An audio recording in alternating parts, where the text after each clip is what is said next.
My girlfriend left me 2 weeks before this. I know 2 weeks isn't enough time to fully process a breakup, but I was desperate. Within a few days, I had 2 girls I was talking to regularly. I asked them both out on separate dates, hoping one of them would be a good match for me. Unfortunately, the first one ghosted me, so I was left with just the one, making me even more desperate. In her picture, she seemed like my perfect type. Blonde hair, blue eyes, and just really attractive. Her personality, however, left much to be desired, at least over text. She was bland and bad at conversation. But some people are just better in person, so I figured I'd give it a shot and continue with the date. I decided on a cheap restaurant that she agreed was close enough to her. On the night of the date, I got ready, drove down, and texted her that I was there. I stood outside the restaurant 5 minutes early, not expecting her to show up right away. But after waiting for 20 minutes, I tried calling her. The phone rang for a few seconds, then she answered. "Hey, where are you?" I asked. "I'm right outside the place," I said. I waited a few seconds. "Hello," but then she hung up without saying a word. Great, another girl ghosted me. I was embarrassed and annoyed. I got back in my car and drove home. I made myself a bowl of cereal, then chilled on the couch, trying to forget about life for a while. I passed out around 8, still on the couch. When I woke up, I reached for my phone to check the time, but I couldn't find it. I opened my eyes a bit wider, sat up, and still couldn't find it. During my search, I caught something in the corner of my eye. My back door was slightly open, just barely. Not enough to see through the crack between the door, but open just enough so that it wasn't completely in line with the wall. Almost like someone had pulled it partially closed, so I wouldn't hear the click of it opening. I stood still, looking around. Everything felt eerily quiet. I took one last quick search for my phone, then gave up and walked over to the back door. It was just as I'd thought, barely closed. I always kept every door locked, so seeing it like this was terrifying, especially after just napping a few feet away. I thought maybe, when the intruder saw me on the couch, they must have just left. But then I started thinking about my phone being gone.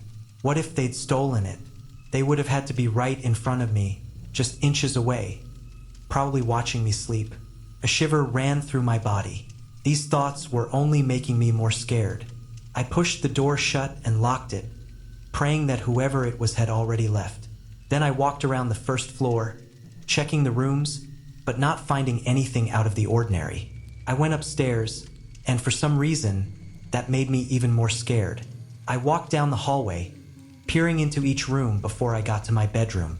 I looked around, under the bed, everywhere, but found no signs of anyone. I stepped back into the hallway, closing the door behind me. I just kept thinking to myself how creepy this was.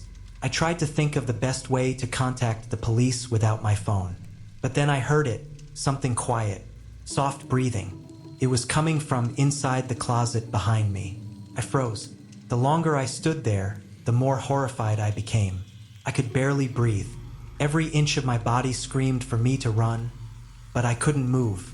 Then, without thinking, I bolted for the stairs and out the front door.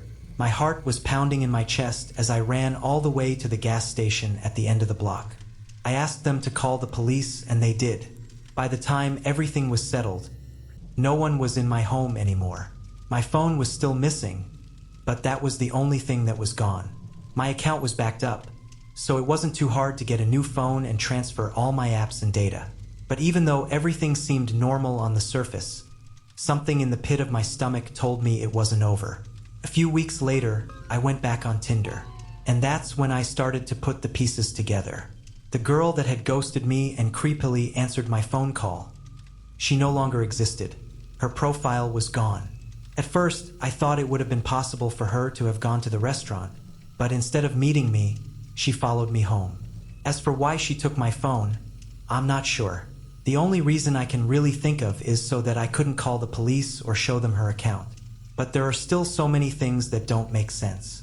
Like why they only took my phone and what they were doing in my house while I was sleeping. It's almost like they were waiting for something or someone, and I was just the one unlucky enough to be in their sights.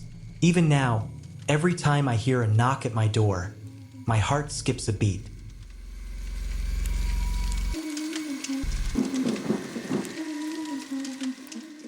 met a man who I'll name John on Tinder. He was kind, well-spoken, and after 4 or 5 dates, he invited me over to his home. I'd known him for almost a month and was ready for the next step, to start dating outside of the public scene. I drove over to his house at 6:30, where he said he would have a nice homemade dinner ready for us. As I pulled up to his house, I noticed there were 2 cars in the driveway. I had never asked if he had roommates, so I thought maybe that was the case. I didn't see it as a bad thing, just something he should have mentioned before I came over. I drove around the block and parked on the curb in front of his house. I walked up to the door and rang the doorbell. John opened the door quickly, wearing a big smile, and invited me in. Upon first glance, the appearance of his home put me off. I'm not someone looking for a rich guy or a sugar daddy, but I do like a well-put-together man. This house almost looked like a hoarder's house. Trash everywhere, random things tossed on the furniture, and barely any room to walk. I faked a smile and followed him into the kitchen, trying not to let him notice my disgust. By now, I'd already decided in my mind that this probably wasn't the right guy for me, but I didn't want to be disrespectful and fully commit to ending things just after seeing his house for the first time. The kitchen seemed less messy, as if it had been cleaned up recently. On the table, there were 2 plates of food, but after seeing the state of the house, I suddenly didn't have an appetite anymore. I kindly told him that my stomach wasn't feeling well and that I'd eat later. His reaction, though, was off-putting. He just looked at me as if he was shocked by my answer, as if in deep thought about what to say. I couldn't look him in the eyes for more than a few seconds before it just got weird. When I looked away, I think he snapped out of it. "Oh, okay, it's cool," he said. He took my plate and put it in the fridge.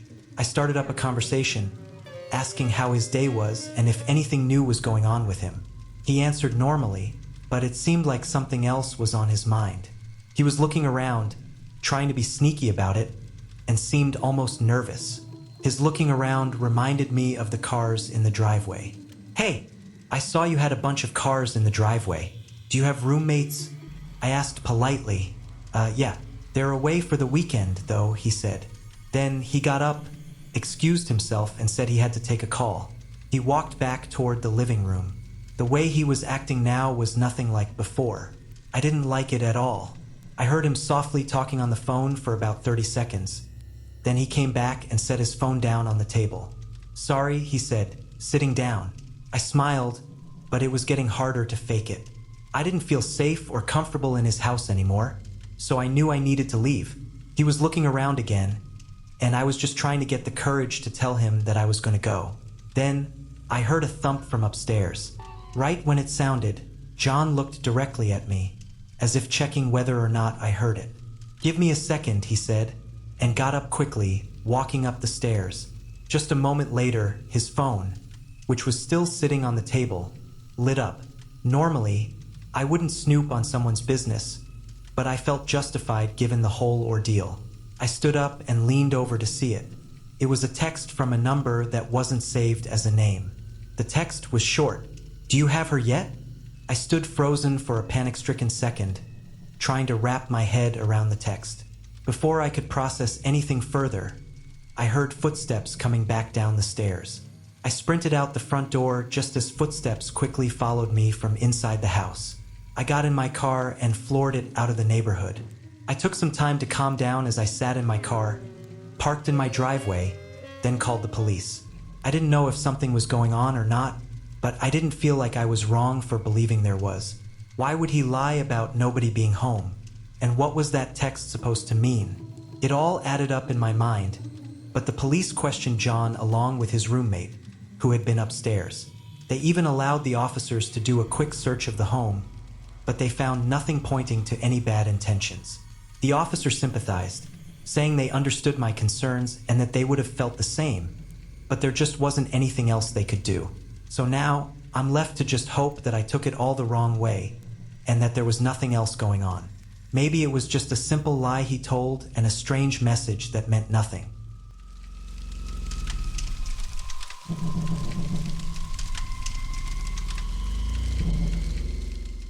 I'm a 26-year-old female, and at the time of this story, I was 23 and in college.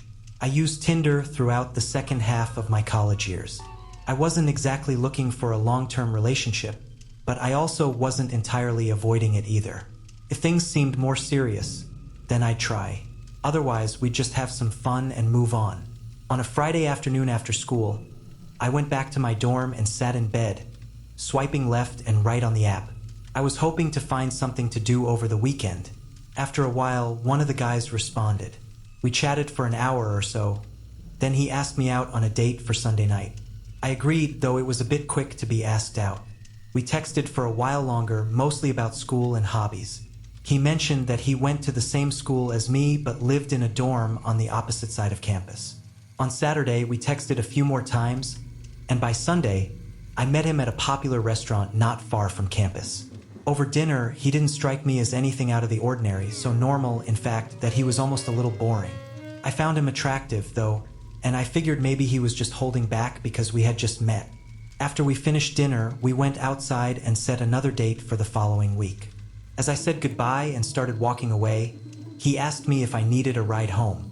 Living in the dorms on campus, I didn't have a car, so I walked everywhere, including the restaurant. I was surprised he even had a car, considering he lived at school too. But I was even more surprised that he offered me a ride. It seemed like he was trying to make his move for the night, which I wasn't expecting. But seeing as I'd enjoyed my time with him and he seemed like a normal guy, I accepted his offer. The campus was a 25-minute walk away, so at the very least, I'd get back sooner. He showed me to his car, an older black Honda SUV. I got in the passenger seat and he started driving. As soon as we were on the road, things got awkward. I tried making small talk, but he wasn't really responding. I sat back, and for a few minutes, neither of us talked. Then he took a left turn. The campus was to the right in the complete opposite direction. I felt a lump in my throat, and my body stiffened. That feeling of something awful about to happen settled over me. "Hey, I think you missed the turn," I said, trying to hide the fear creeping into my voice. "No," he muttered, his gaze locked on the road. "Where are you taking me?" I asked, my voice shaking. He didn't respond. I told him to let me out of the car, desperate to get out of the situation without anything escalating. Still, he didn't answer. The further we drove, the more remote the area became. My head ached from the fear of getting too far out to be able to find a way out of this. I still had my phone in my pocket, which I knew he'd try to take as soon as we stopped wherever he was taking me. The only plan that seemed to offer me a chance, was to try and get my phone out as quickly as possible and dial 911 before he had a chance to react. I waited until he started making a turn, and right when he looked the other way, I pulled my phone out. With shaky hands, I dialed 911. He noticed immediately, trying to grab my phone mid-turn and jerking the car. I was able to keep myself away from his grasp as the phone rang. As soon as I heard a voice on the other end, I yelled for help, giving the street names and the direction we were going. The man was still fighting me for the phone, hitting me and pulling me toward him. In the midst of the fight, he lost control of the car and ran off the road, straight into a speed limit sign. I was dizzy, my vision blurry, probably from a concussion, but I could hear the operator's voice talking from somewhere under my seat. I almost forgot the situation I was in, but once it came back to me, I immediately looked around. The windshield was shattered, and the airbags had deployed, but the man I was with was gone. I tried to see out the windows, but he was nowhere to be seen. I didn't even remember seeing the windshield shatter or the airbags go off, so I might have been unconscious for a few seconds or minutes without knowing it. I searched for my phone, telling the operator what happened and that I was okay. Officers arrived soon after. I had no lasting injuries, just some pains around my body.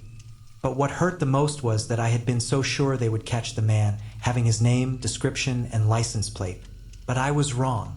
The car had been stolen the day before, which was probably why he abandoned it after the crash.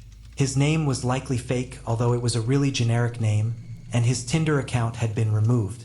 All the authorities had was a description of what he looked like. I should have been more careful, and I definitely have been ever since. What he planned on doing with me is something too awful for me to even think about. I just really hope he's not out there trying to do the same thing to someone else.